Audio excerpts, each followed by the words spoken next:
Y continuamos en Consentido Público, ya listos para hablar sobre los primeros resultados del censo, y están aquí nuestros invitados, nuestros capos absolutos. Roxana Cuevas es la coordinadora de diseño conceptual del censo 2010, ya la hemos tenido en el programa, ha trabajado además en vivo en Argentina contando los primeros resultados, súper interesante. Y por otro lado, Leandro de la Mota, co-coordinador en diseño conceptual del censo. Bienvenidos y gracias por venir a los dos. A ver, decíamos resultados, algunos que sorprenden porque se han modificado y otros que sorprenden porque no se han modificado. Yo leía que la conformación de la familia tipo sigue prácticamente igual, por lo que se entiende con familia tipo del libro de lectura, la típica de mamá, papá y 2 hijos, ¿verdad? Efectivamente, digamos, no es que se ha modificado, pero sí hay como un leve incremento en pos de esa forma de organización familiar que tienen, digamos, los hogares argentinos. Si bien es cierto esto viene existiendo, digamos, el hecho de que haya incrementado un poco más, bajando valores de otras formaciones, de otras tipologías de hogar, esto es lo que va mostrando lo que nosotros decimos el achicamiento en la conformación de los hogares. ¿Qué creció? Esto fue lo que más creció, digamos, los hogares unipersonales también crecieron. ¿Qué es un hogar unipersonal? Un hogar unipersonal es donde vive una sola persona, digamos, no tiene pareja y no tiene hijos, o no vive con otros familiares u otros no familiares, vive sola. ¿Y eso en general que son mujeres o varones? Mayoritariamente son mujeres y de ellas las mayores de 65 años. ¿Que quedaron viudas o separadas? Muy probablemente sean mujeres que, bueno, nada, debido a... Esto es un tema que lo habíamos hablado la vez pasada. El envejecimiento es más propiamente femenino y entonces es muy probable que sean estas mujeres las que, bueno, nada, una vez que quedan viudas, quedan viviendo solas. Hoy dábamos como noticia que se va a entregar la primera tanda de documentos con la nueva ley de género, y asociándolo un poco, también han crecido los hogares conformados por parejas del mismo sexo. ¿Esto es correcto? Sí, esto es correcto. En realidad no podemos hablar de crecimiento porque no tenemos contra qué comparar.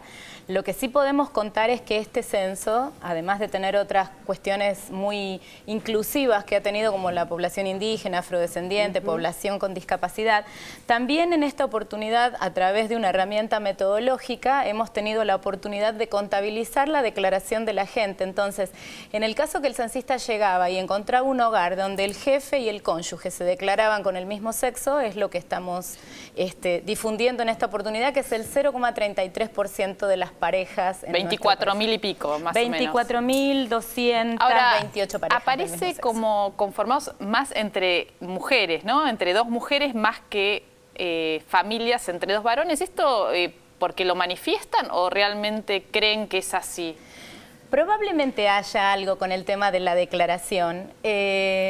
A nosotros nos llama la atención que, si bien es cierto en el total, la mayoría que se declaró, porque es la declaración de la población, encontramos en mujer-mujer antes que en varón-varón, también es cierto que, o casualidad, en la ciudad de Buenos Aires es donde encontramos la mayoría de varón-varón.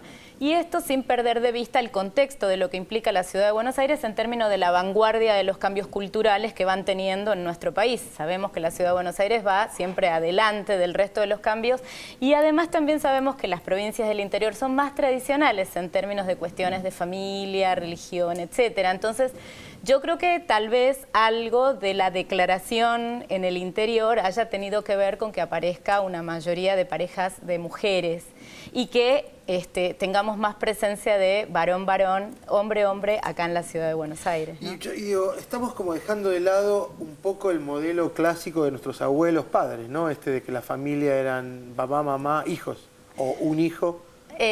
No, al contrario, eran más de un hijo, bueno, digamos. Sí, esto es lo que está cambiando. Cuando yo le decía a ella, si bien es cierto, ya estaba instalado el hogar nuclear, digamos, lo que va mostrando el crecimiento de un hogar nuclear, papá, mamá y 2 hijos, hasta 2 hijos, es esto, digamos, es el achicamiento que van teniendo los hogares en términos de muchas cuestiones, pero creo que fundamentalmente tiene que ver con la autonomía económica que van ganando las mujeres en el terreno de la laboral, y que hay una elección de las parejas en que tenemos menos cantidad de hijos, y además la llegada del primer hijo se produce a una edad un poco más añosa en la mujer, y entonces esto va haciendo que los hogares sean cada vez más pequeños. Leandro, ¿y qué pasa con la educación? ¿Cuáles fueron las principales sorpresas, si es que las tuvieron? ¿Qué se modificó? ¿Qué no?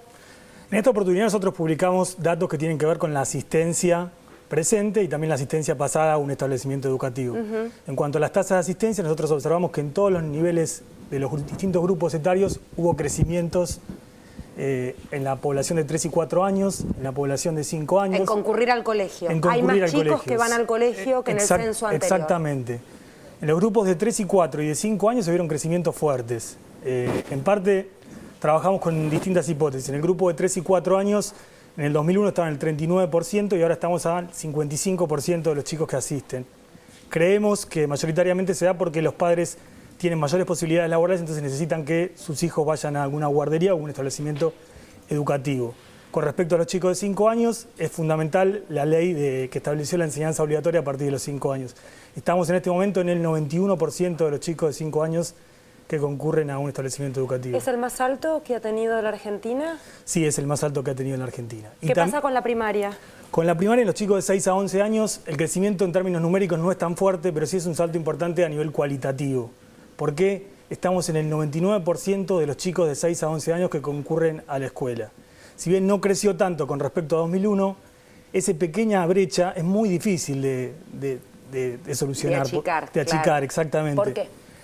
Porque precisamente son los núcleos más duros, los núcleos más difíciles, de gente que está por fuera del sistema, excluida, marginal. Entonces, ese crecimiento es muy importante, es muy considerable. Y en otros grupos etarios, de 12 a 14 o de 15 a 17, también se dieron crecimientos significativos. Hay quienes asignan también este crecimiento a la asignación universal por hijo. ¿Pudieron llegar a dilucidar si uno de los motores era este? Nosotros como hipótesis de trabajo tenemos el crecimiento de la matrícula escolar, de la asistencia escolar, tiene que ver con la asignación universal por hijo y también con la inversión de parte del gobierno nacional. La inversión alrededor, una parte importante del PBI se destina a educación, ¿no?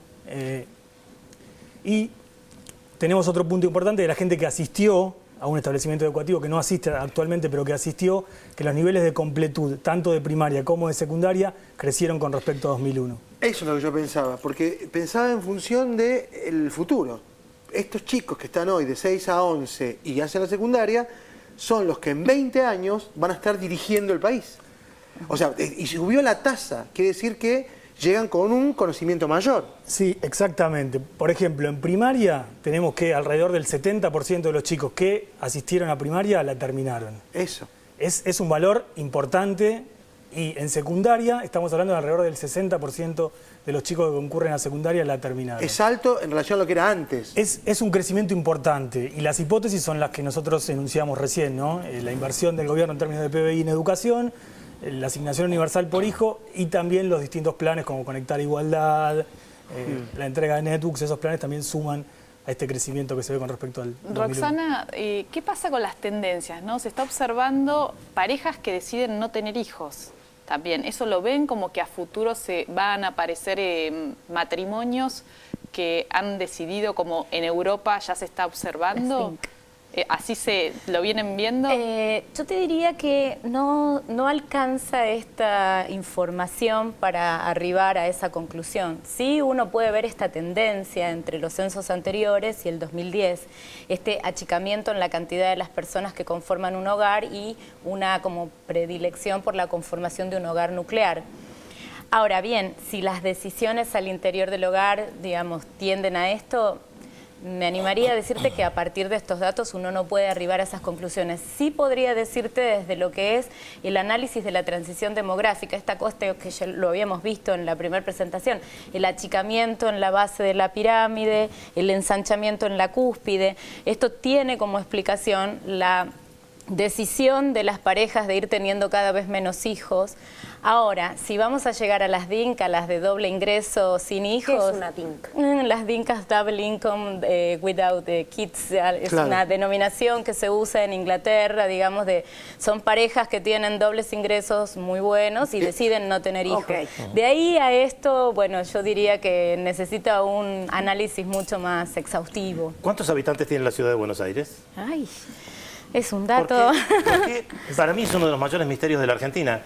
Tiene constante 3 millones de habitantes Alrededor de 1940. 2.890.000. Desde 1945. Uno ve que hay edificios nuevos, hay una explosión demográfica en Buenos Están Aires. vacíos. ¿Y por qué ¿Quién vive en Buenos El Aires? nivel de la proporción de Ciudad de Buenos Aires se mantiene estable de los 70 más o menos. Hay un barrio gigantesco nuevo que es Puerto Madero. Palermo está lleno de torres nuevas. ¿Cómo puede ser que tengamos 3 millones de habitantes, más o menos, como Tiene que ver desde hace 50 años? con la densidad de población que tiene la Ciudad de Buenos Aires. La Ciudad de Buenos Aires tiene una densidad de población que hace muy difícil que crezca la población, ¿no? Y, Si bien- perdón, y agregando un poquito a la pregunta del negro, ¿qué pasa con la inmigración? ¿Ha crecido?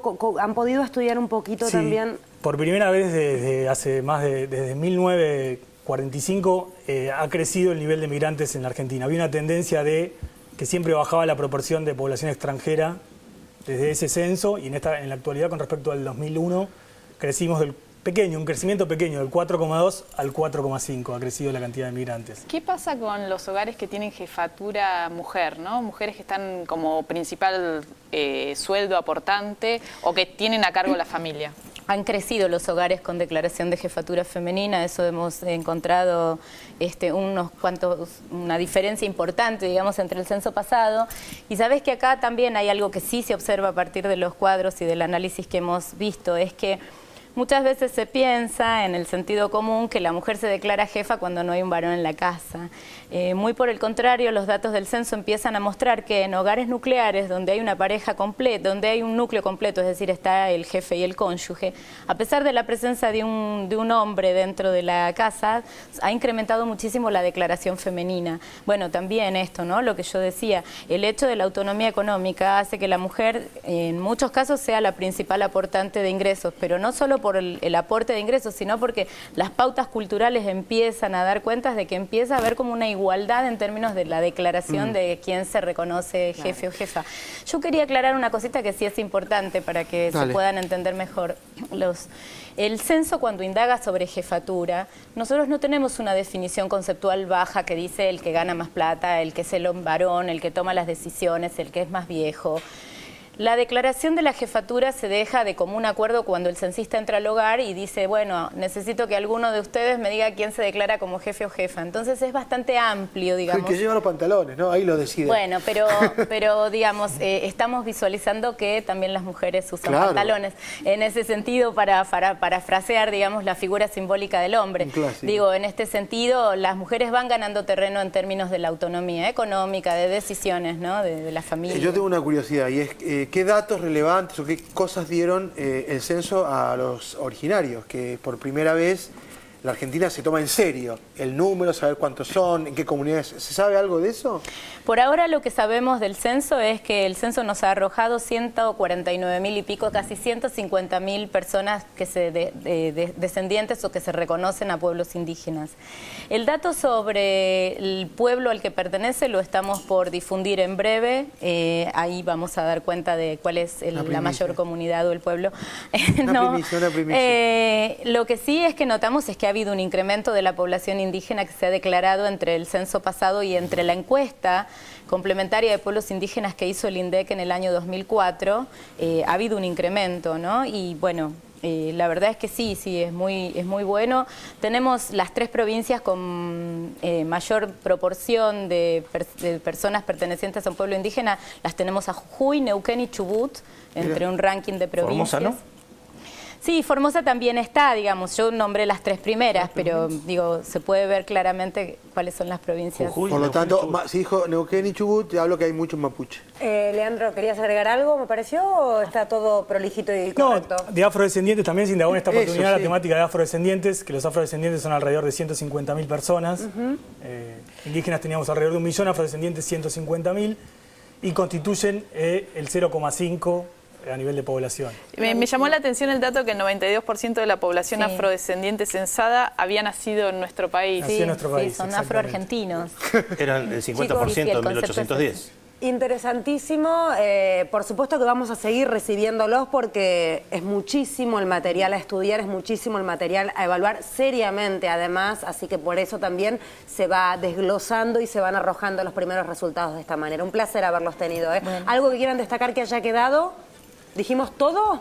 No, sí, hablamos bastante, la verdad. Queremos destacar la cantidad, la riqueza, la información que Claro que publicamos sí. en esta instancia que da para Claro muchas que charlas. sí. Para todos aquellos que se quieran informar, en la página del INDEC, ¿verdad? Pueden encontrar allí todos los Sí. números bien fresquitos y bien prolijos y correctos. Muchísimas gracias. Bueno, muchas Placer gracias a enorme. todos. ¿Nos vamos a un corte? Corta. En el bloque que viene Yerma y Osvaldo Quiroga, no te lo pierdas.